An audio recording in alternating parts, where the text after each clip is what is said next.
Loss of identity in the neo-modern age. What advances in technology are doing to sense of self. It goes without saying that technology has become an increasingly integral component of human existence. Most of us now walk around with a computer several times more powerful than the greatest supercomputer in the history of the world up to around the 1990s. I'm talking about your phone. Your smartphone is more powerful than all early computers and most early supercomputers. Plus, the amount of information at your fingertips is several exponents greater than at any time in human history. In the year 2020, the amount of information stored on the internet was estimated at 64 zettabytes. Of course, you probably don't know what a zettabyte is. So here's some perspective. 1 zettabyte equals 1 trillion gigabytes. The average laptop comes with about 500 gigabytes of storage space. 1 trillion divided by 500 is equal to 2 billion. Assuming the average cell phone has 50 gigabytes of storage. 1 trillion divided by 50 equals 20 billion. If I haven't botched the math on this, the best guess at the amount of information on the internet is around 128 billion laptops or 1,280 billion cell phones. And it grows substantially every day. A little bit more context. The Big Four, Google, Amazon, Microsoft, and Facebook store around 1,200 petabytes on the internet.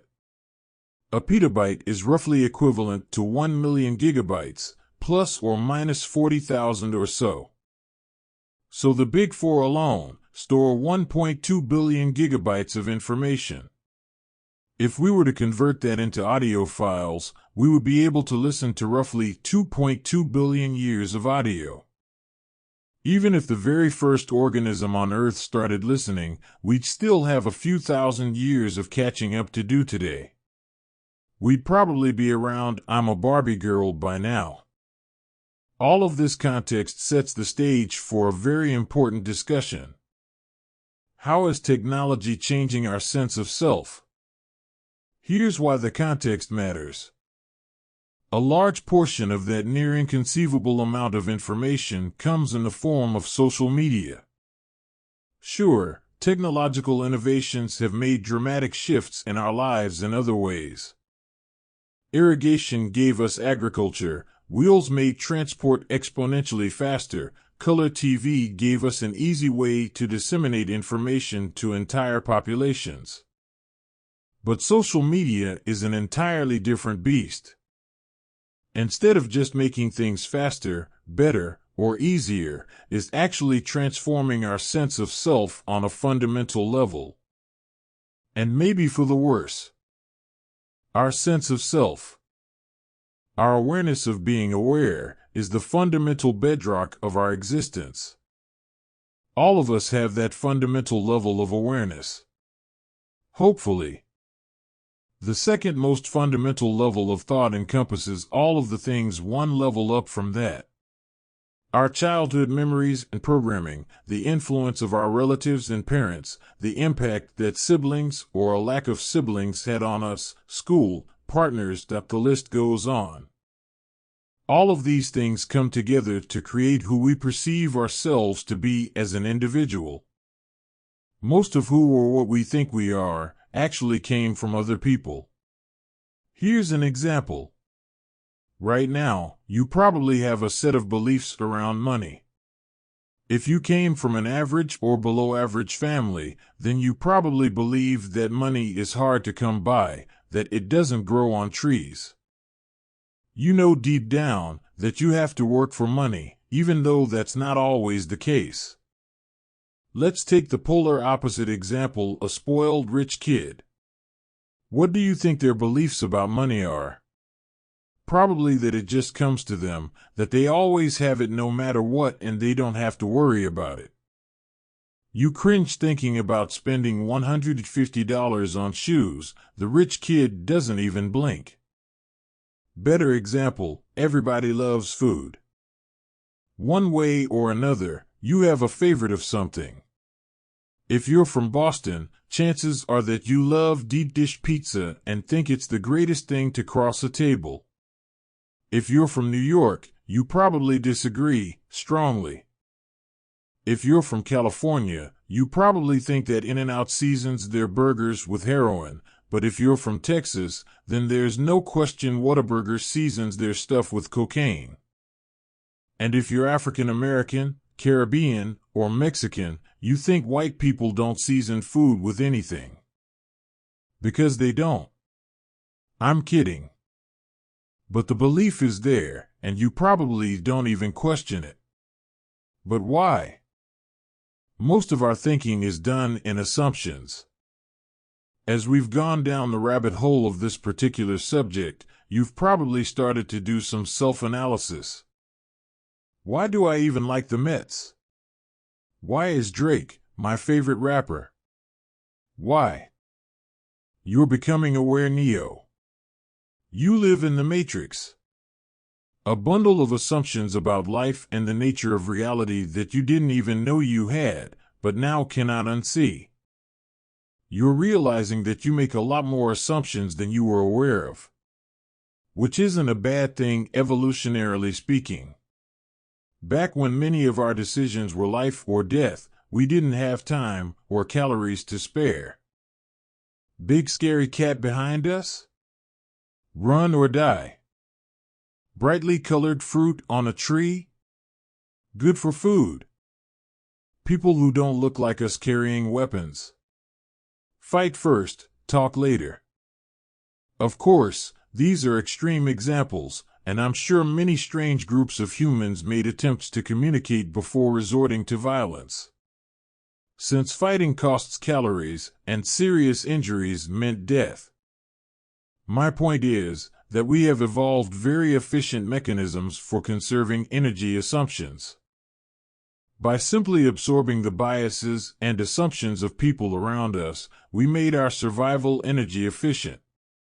Not using conscious thought for every decision meant we had more energy left over when we needed it, and we avoided danger more often than not.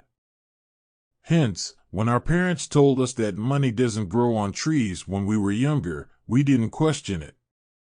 We went along with the assumption, and it proceeded to shape our lives. Technology has displaced community. Until recently, the world was largely made up of a number of small communities that were all slightly different from one another. The smallest of these communities are families. As a matter of fact, for most of human history, we've been very tribal, separatist beings. Hell, not too long ago, America was only a rumor to someone in Eastern Europe. These mini societies are very responsible for giving rise to differences in thought. One family's beliefs and assumptions differ from another. So they perceive incoming information in varying ways. One may see a field on fire and think how horrible because they see the fire as destructive. The other, being a farming family, understands the value of burning older grass or produce to make land quickly available for tilling and to return nutrients to the soil. When a difference of opinion arose, people had firmly held but disparate beliefs that would give them the confidence to speak up.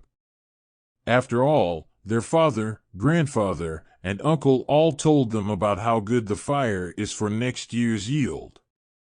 Right? The other half of our sense of self. Of course, no person is simply a bundle of assumptions and emotions given to them by their families and circumstances. The other half of ourselves comes from our interpretation of the world. As we grow older, we start to seek out our own places within the social strata. We process and capitalize on our own predispositions, tendencies, and abilities in doing so. If we're athletic and tall, we gravitate toward sport in one way or another. Those who are extroverted and creative often find themselves in the performing arts. Bad or good relationships with other people also play a massive role in our self-interpretation. Some very beautiful people see themselves as ugly because of a bad experience or two as a child. Given a child's lack of life experience, it's not shocking to think that one or two impactful experiences could transform their self-perception.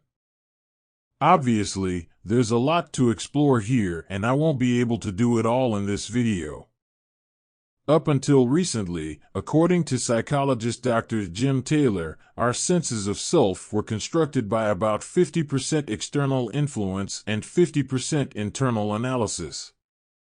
The recent proliferation of the internet and social media has now tilted that balance far more toward external influence than at any other time in human history.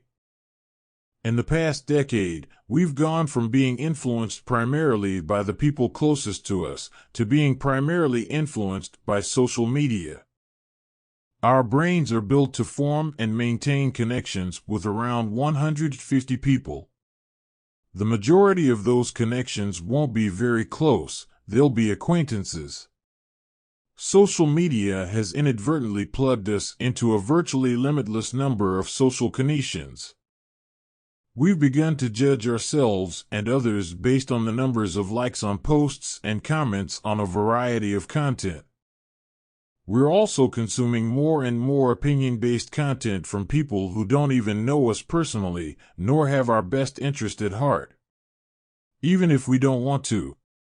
Social media feeds are literally designed using game theory to keep us scrolling indefinitely.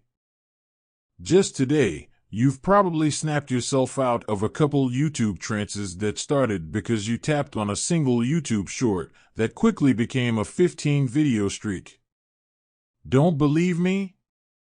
Go check your viewing history right now. I'll wait. Didn't think it was that bad, huh? Social media has created a hive mind. Okay, obviously we're not in a science fiction movie, and it may be more accurate to say that social media has replaced and amplified a lot of the influence that our families and close friends would once have had on us.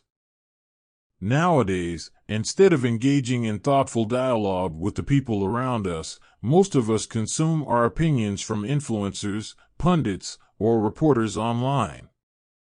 When we have a question, instead of asking someone we know, typically we plug it into Google and pick something out of the top 10 responses to form a new opinion. We don't even rely on an alternative search engine other than YouTube, which also happens to be owned by Google. 97 to 99% of the world's search volume goes through Google one way or another. People are engaging with local and regional newspapers less and less. Pretty much the only people viewing major news networks anymore are all over 65 plus years old. The newspaper industry shrinks by a startling 25% every year. We're all becoming increasingly dependent on social media for our intellectual and emotional needs. According to Dr. Taylor, popular culture has stopped serving as a mirror of self-reflection and has instead begun producing a portrait of who we all ought to be.